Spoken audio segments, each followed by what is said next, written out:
So,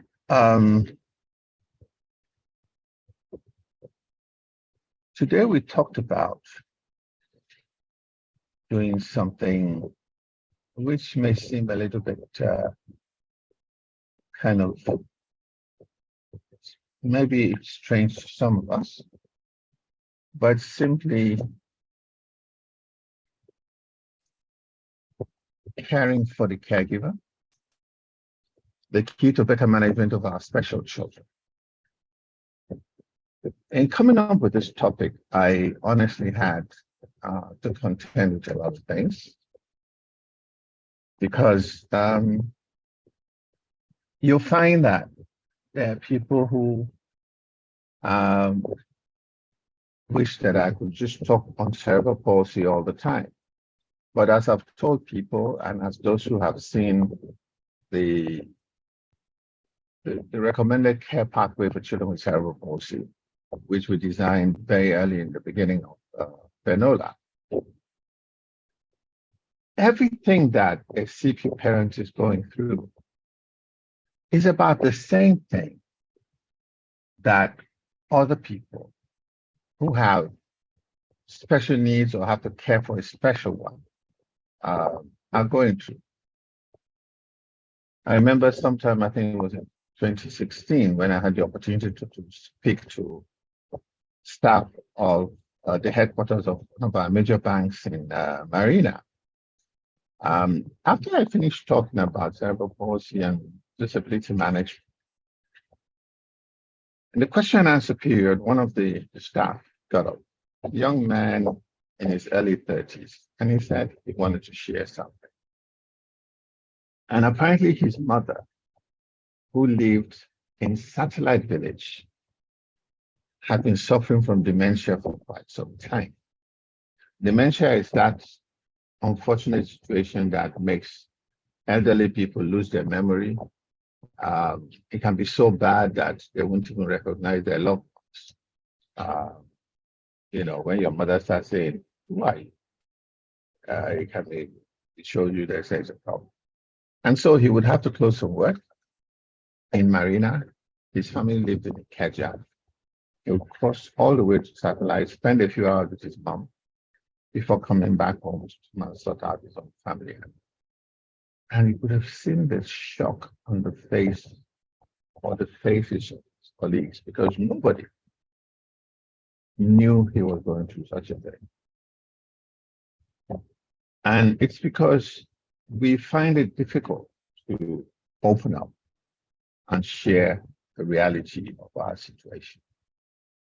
And until we can begin to do that effectively, there are lots of people who will sometimes get upset with us because we're not doing what they expect us to do, and may even begin to walk away from us because we seem to be either ungrateful or unresponsive to their various attempts to reach out for help or try to take us out and so on. So the first question I think we should ask is, who is a caregiver? There are various, dictionary and whatever definitions of that term, caregiver. Some even talk about a carer. A carer is more like somebody a healthcare personnel who work in the hospital, a doctor, a nurse, therapist, and so on, who help take care of the sick person. But a caregiver is more of an untrained person who willingly puts himself at the service of somebody who needs help, usually a loved one. And in developed societies like the United Kingdom, Germany, in fact, Europe generally, Canada, the United States of America, Australia, where I have been fortunate to either visit or study, the system recognizes that every human being is a child of the state. and that the state has a responsibility to provide care and management for them as long as they're alive and to keep them alive as best as possible. And so what happened is that they now assign the role of a primary giver to somebody in the home of that person that needs care. Usually it's a mother, but it could be the father, it could be somebody else. The primary caregiver, in severe cases like cerebral palsy and so on, is not able to go to work. So the state pays them a salary or an allowance for being the primary caregiver to that individual that needs care 24/7. It also pays allowances to the person that needs care for food and medication and so on, while it takes care of their medication and special equipment like wheelchair, walking devices, standing frames, etc., and therapy sessions that they have to go to. Now, if the state is paying all these things, then what does a caregiver do? The caregiver assists with personal care, bathing in the morning, changing clothes, feeding, helping with toileting, which can be very tasking for somebody who's not that close or who's not willing to be involved in that. A lot of people with special needs have regular doctor's appointments. And so somebody has to take them for the appointment, carry them there, sit with them, generally spend all your day. There's also the aspect of food preparation. A lot of people with special needs have delicate requirements about their food, which is not exactly what everybody else is eating in the house. Many of you are aware that a child with cerebral palsy has problems with swallowing. So while a few of them may be able to eat rice and every other thing we're doing, it has to be prepared, specially made extra soft. And because they can be choosy, when we find what they can eat, it becomes what we virtually give them for months at a time before we do change that. Then we have medication. This can be quite tasking. For a child with cerebral palsy, what you find is that in administering the medication, like in the case of our son Aladdin, who's 26 going to 27, you still have to crush the tablets and give it to him in a liquid form. Of course, you know that most tablets have a horrible taste. And so taking them is a problem, but we're lucky in the sense that after his major surgery, he got a tube implant through which we are able to pass liquids. And so we liquefy his medication and do that. But the preparation takes a lot of care. If it's not done well, then you'll have problem getting it to flow through the tube. Then the other aspects of personal management. For Laulu, for instance, we have to move him all the time. Luckily, he has to sit down to eat. He has to sit down to take his medications. And then he sleeps from time to time. So what that gives us is a convenient arrangement where we, from 6 a.m. to 10 p.m., when he finally goes to bed, Laulu is virtually moving, changing position every 2 hours. And so again, that's another aspect of management that can be a bit of a problem.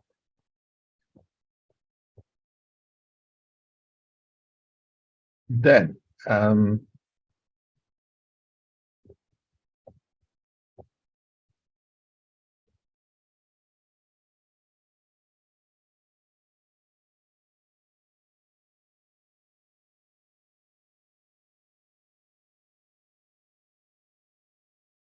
just a minute.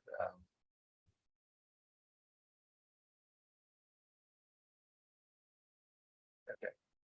And then company. You don't want them to stay alone all the time. And even when they are non-verbal, like Olaruwa, they enjoy the company of people. And you also need to be sure that they're not distressed. Like when they have a seizure, if they're not lying down in the proper position, it could lead to complications. You also have the aspect of, what I call preferences, what they want in terms of music or changing their positions, even when they're lying down. It's important that these things are done regularly.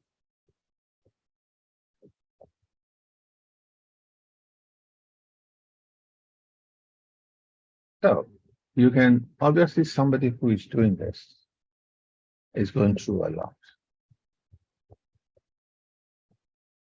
What is caring for the caregiver? UNICEF is currently developing a care for caregiver training module with the aim of building frontline workers' skills in strengths-based counseling to increase caregiver confidence.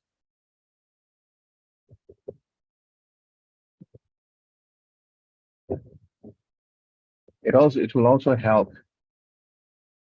them develop stress management, self-care, and conflict resolution skills to ultimately support their emotional well-being. Now, caregivers tend to have what we call caregiver burnout. You see, repeated exposure to this kind of situation where you're dealing with somebody who is virtually helpless can lead to mental and physical harm. A chronic stress can trigger release of stress hormones in the body. It can lead to exhaustion, irritability, weakened immune system, digestive stress, headaches, pains, and weight gain, especially in the midsection of the body. You can imagine, you have to sit with somebody all day, even sometimes all night. Those of you who have had to take your child or to the emergency room and so on, you find that even when the child is sleeping, you're awake because you're really worried about the transmission of the child. And that's why sometimes you find that people will come and say, look, take a break, go and sit outside, go lie down, let me watch your child. There's what we also call the counter-stress syndrome, which is termed relaxation response, which is handled by our nervous system in its own way. We can purposely activate this relaxation response through mind-body practices like yoga, tai chi, meditation, and deep relaxation techniques, most of which are available to be taught by. Now, the irony of that is no one needs care more than a caregiver. It can be difficult to find the time for self-care, and our own wellness is still a priority because as caregivers, if we're too burned out, we will be unable to provide the care. And when you consider that the child or whoever we're caring for is primarily dependent on us for everything, then we need to be in good shape with health. Why is it important to ask for help? We've all had a random act of kindness. There are people who may want to help, but they don't know how to help. And it is only when we let them know that we need help that they may It's not compulsory that they will. And even when they will decide to help, it may be further down the line, but at least they know the kind of help. Um, Majority of help, of course, after we ask for help or after we open ourselves. I remember I mentioned to at one of my hangouts how one time my dear wife traveled out of the country, and things were very tight at home between me and the nanny. And so it was such that normally I would have gone to church on Sunday, but I had to go for like a wakekeeping, I think, on Friday or something. So I had already made a deal with the nanny that I would be home on Sunday. And then this lady, we have another carer apart from the nurse. This lady, elderly lady, who's a friend of my wife, stopped by because she had gone to a prayer and only to visit. And then she asked if I was being in church the next day, and I said no. And I explained why. She said, "Why not?" And she said, "Oh, she'll come over." And you can imagine we live in Aja. This lady lives in Lekki Phase 1. On Sunday morning, before 8 o'clock, she had shown up. And she came with food and a few other things. And she said, "AVM, go to church. And you know what? After church, don't rush home. I'm here. I'll be there. I'll be there for Loudwa and every other thing. And you can visit a few friends or something." And so, yeah, I came home around 4 p.m. and all was well. And I was in very, very good spirits. So that's why, we need to open up to people. And when people offer help, we need to take it. You see, a lot of us find it difficult to ask for help because we think by asking for help, we'll appear weak, incompetent, or inferior, or we'll open ourselves up. We're concerned about being rejected, which can be embarrassing and painful. We're concerned about burdening or inconveniencing other people. But the good news is that these concerns are oftentimes exaggerated and misled. So how do you maintain a good relationship with your patient? It's important that we talk to other people. If the only person you're talking to all day is your patient, every day, it will definitely affect your health. So you must maintain your social circle. And luckily for us, we have social media, we have the phone now, we have WhatsApp. There's a lot of ways that we can continue to keep in touch with people.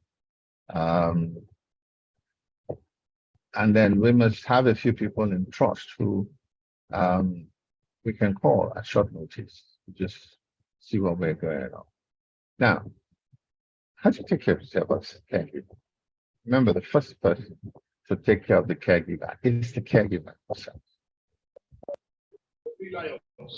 Well, self-compassion, where we don't, there's nothing wrong with feeling sorry for yourself, but you must begin to take yourself beyond feeling sorry, to understand and begin to look for the positive aspects of this. For me, one of the things is that honestly, if I am stuck somewhere, maybe I have an appointment and I'm running late, or I get there and the person is not available, or as it happens often, people book an appointment to see you. And so you cancel an appointment and you are home, and way past the time, they either don't show up or they finally say, "Oh, sorry, I can't make it." 3 hours after you are supposed to have been with me. But I've learned to keep busy doing some things. A lot of the posts that you see on social media from Benola are actually done by me. I also spend time looking at other people's pages where I learn ideas as to how to do one thing or the other, which I try out. So for me, anytime that I'm stuck somewhere on my own, it's time for me to look inwards, do some self-retrospection and figure out how I can build my capacity and ability to do so. Spread awareness is good. And we must understand there's nothing like a small stroke. we must begin to, especially as we are advancing in age, going past 40, 50, any small pain in your arm, pain in your side, and stuff like that could be signs of some kind of stroke, and we need to begin to address it and not just take. Um, like I thought, we've already talked about yoga and all. Eating, it's very important. We need to eat well. We need to sleep well. Eat well is one of my own goals because if I have an appointment, I mean, a program on most days when we are doing all these Benola, the best I take is some drinks. I'm just so worked up about getting everything to run well and so on that I just can't get myself to eat. So, but I've learned that okay, a little bit of sugar does help me. So I take my. And those are one of the few days when I take Coke, not 2, 3 bottles, but those who also are used to seeing me in public see that I have a flask, and every once in a while I'm taking a sip. It's just to continue to build up my sugar level and so on. Being socially connected is interesting because you get to chat with people, you get to hear what's happening at the end. You get to know what's happening outside. And honestly, when you tell your story, you'll be shocked at the kind of story other people will tell you. Most of the time, it's stories that lets you know that, oh, I'm not the only one having this experience. And in fact, maybe my experience is not so bad. And so it gives you cause to thank God and so on. It is true that caregivers often forget to take care of themselves. But always remember, if you're in no condition to take care of yourself, how are you going to help take care of somebody else? You know? So, some points here. Always give yourself time to do something. Exercise. When we did the Stepping for CP, we've done it for 3 years now. And I try to explain to people, it's not about going out and walking down the road or going to a racetrack or something. It's just about movement. And that's why if you have these simple machines that, wristwatches, or they call them step tracker devices. Some you can put on the phone, but there are lots of them now that you can buy for as little as 11,000 naira. We are on your wrist. It's a combination of wristwatch, etc. Then you'll find that you can actually look at the steps you are covering from wake up time till 12 midnight. And if you can do 2,000 steps a day, which is very reasonably easy, you're not doing badly. But once you get hooked on this thing, you'll be surprised that on some days you may even do much more than that because you can go into the compound and walk up and down. If you are staying in a duplex, you can walk up and down the steps for 20, 30 minutes at a time. And all these things add up to helping your cardiovascular system stay in good state. There's something called being alone. There's a lot of things that we cannot do if we're constantly in a crowded place where everybody's making noise, where everybody seems to be happy, even though not everybody is. So from time to time, we must withdraw from it, to relax, to look deep into ourselves, and to reflect. We talk about eating, we talk about resting, and most importantly, we must quickly come to an acceptance of the reality of the situation of the person who we're providing care for. And this is why I'm really disturbed by a lot of parents now that I'm seeing on Facebook and other social media platforms who are still looking for a cure. Because there are certain messages that we need to understand. that some things are not exactly curable. But with management, we can increase the capacity and the ability of the person who is disabled for one reason or the other. And so that's why we talk about acceptance. Once you accept the reality of your situation, you now go to inclusion. You now feel comfortable about including them. What you do, like parents who say, oh, I take my child out, wherever we go together. Everybody who has a negative impression about you bringing your child, it's an opportunity. Some people say I now shout on them, and then no, it's not about shouting on them. We should actually pity them because it is ignorance, and we should try to educate them about what is happening. Nigerians love to help. You see people trying to say, oh, have you gone to this place? Have you tried this? They're not going to give you money. They're not going to, they're not even going to. Some of them will even offer to go with you, but we have to be very careful. Where are they taking us to? And what is the ultimate aim of going to that place? If you don't really understand the reality of the situation, you keep hoping.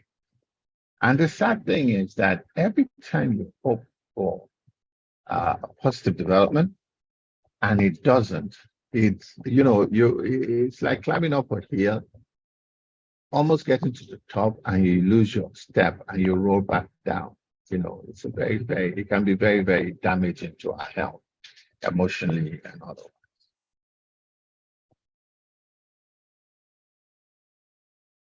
So there are people who, especially mothers, who for years are still feeling guilty, or maybe something that I did when I was pregnant, or something that I didn't do. These feelings can really make us uncomfortable and cost us. So one of the best ways to come out of this is to join caregiver support groups of people who are going through the same kind of situation before too. That's why we have parent groups like Benola CP family group, and then we also have CP Thursday, where we get parents. We're fortunate to have parents who are willing to come out and share their story, even pictures of their child. Laughter is one of the best therapies to get out of bad situations. And so we need to laugh. We need to find ways to laugh.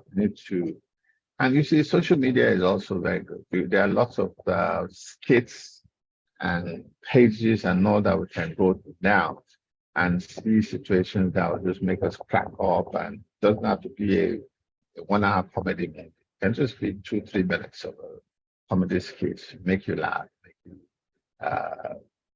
like you said, and it improves you.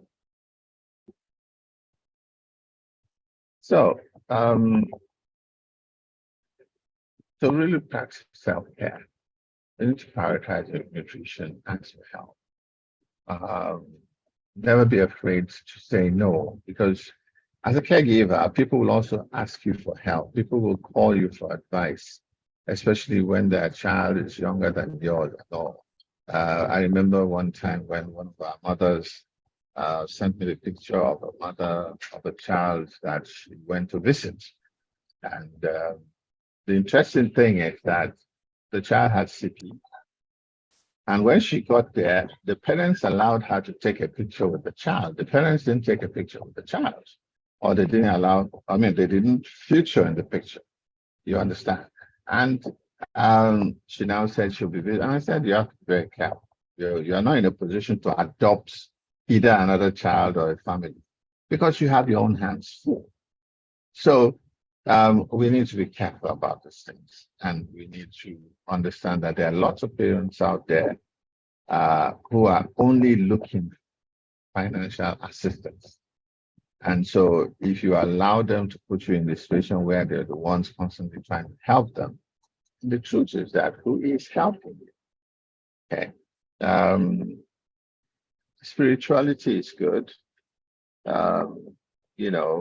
we need to get involved in our places of worship, but we need to be careful because there are some people who believe that prayer can cure everything.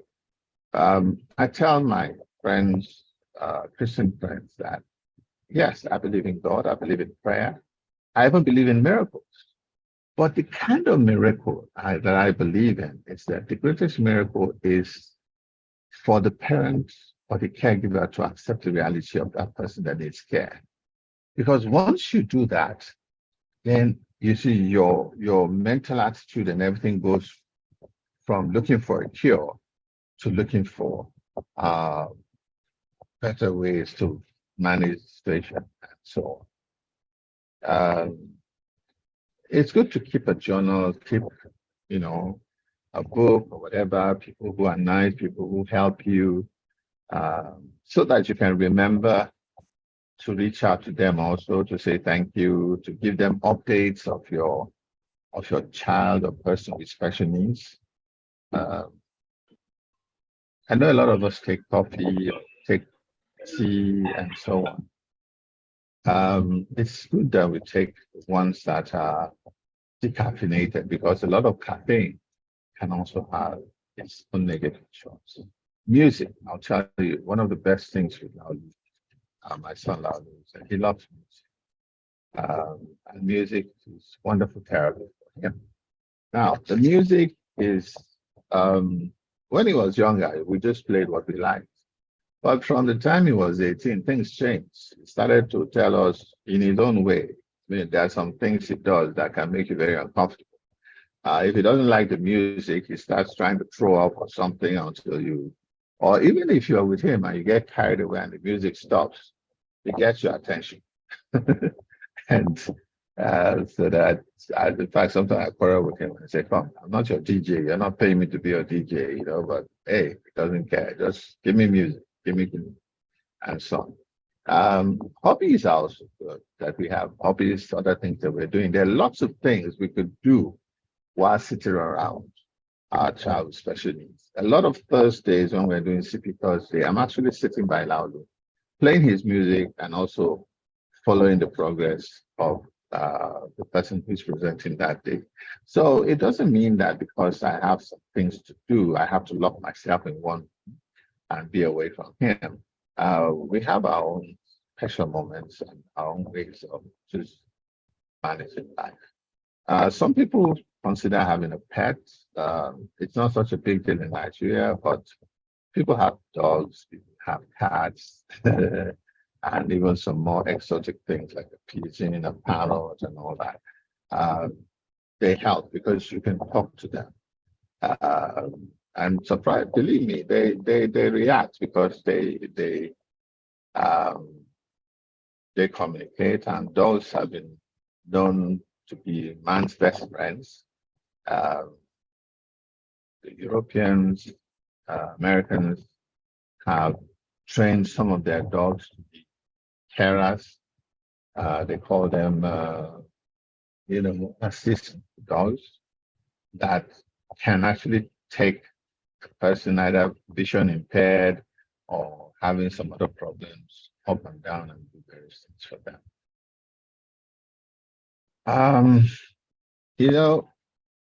It's good to have quotes. I'm seeing a lot of people now posting quotes around on social media. Yeah, when you see some of these things and you share them, it helps other people too. Things that lift your spirits. If you think you need professional help, that is counseling. When you feel yourself slipping, you're getting really moody and all that, by all means, reach out for professional help. And then, it's not just about, oh, I'll do this, which is what a lot of people do. We must actually and we must learn to be kind. So my final thought, stop waiting for someone to rescue you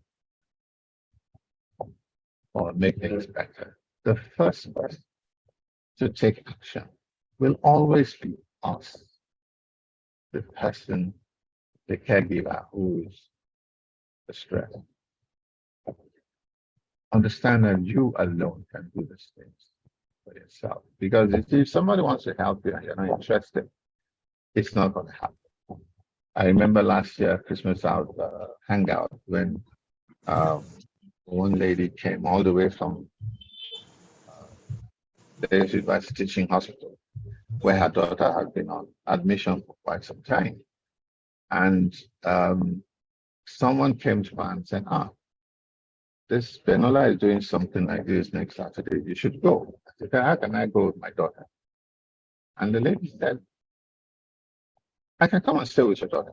And she wasn't too keen about the idea of leaving her daughter because she, according to her, for years, she had never been to a social event. She had always been there with her daughter, either at home or anywhere. But to her surprise, that Saturday, the lady showed up and said, Madam, I'm here. You can go. And encouraged her. So she dashed home, changed. She came a little bit late, but as we were closing the testimony session, I just noticed that this woman wanted, she was just agitated. She wanted to say something. So I made her the last person to speak. And she gave this beautiful testimony. And thereafter, you should have seen during the dancing competition, the woman was, she really let go. And before she left that day, she came to thank me and said she was so glad that she came. So, we must be willing to accept help. We must be telling ourselves that we've got our own back. It's a great way to remind us that we are the main source of self-care. We shall avoid saying mean things to ourselves, because it only makes it easy for other people to pass this negative talk on, and ultimately makes our life a mess of negative things.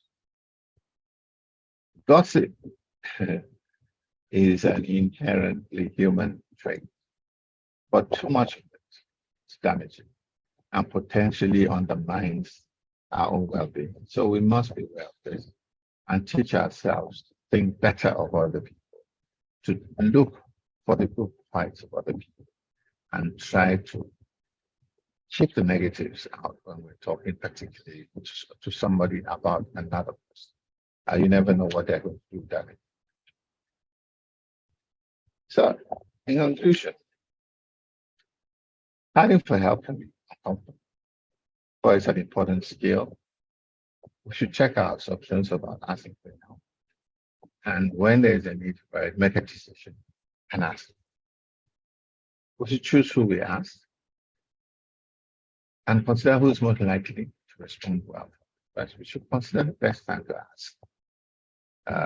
I've had some parents sending me WhatsApp as late as 11 p.m. on a Saturday night because their child is not sleeping. And sometimes I respond and say, Madam, I'm not a doctor. These are things that we can discuss with another woman, or even consider going to the hospital. As uncomfortable as it may seem, we need to ask. Let us ask. And if someone agrees to help, we should let them and receive it gratefully. If the request is denied, we should consider other options. It's not the end of it. Hey, thank you very much. And God bless. Sorry about the glitches at the beginning. I told you my number one assistant is not available today. And that probably is why those slides were difficult for me to put up.